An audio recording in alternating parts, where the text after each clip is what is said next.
একটা কথা কি ভাই জানেন, মায়া যার প্রতি আসে সে কখনো বুঝে না, আর যার উপর মায়া একবার আসে তা কখনো ভোলা যায় না।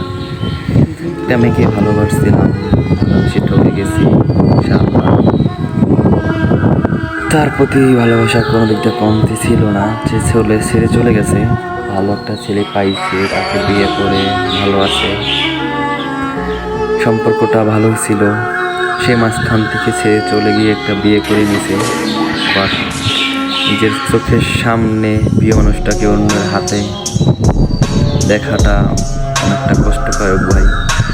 যে ঠকছে সে বুঝে যে ঠকানোর যন্ত্রণাটা কি, আর যে ঠকে গেছে সে বুঝে যে ভালোবাসা কি।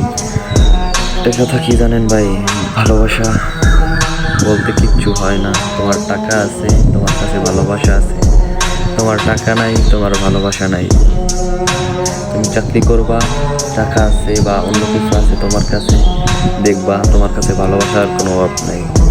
আর তোমার কাছে টাকা নাই, একটা তোমার কাছে ভালোবাসাও নাই। এই পৃথিবীর মানুষগুলো না বড্ডই খারাপ। যার কাছে টাকা আছে তার কাছে ভালোবাসা বিক্রি হয়, আর যার কাছে টাকা নাই সে ভালোবাসা কিনতে পারে না।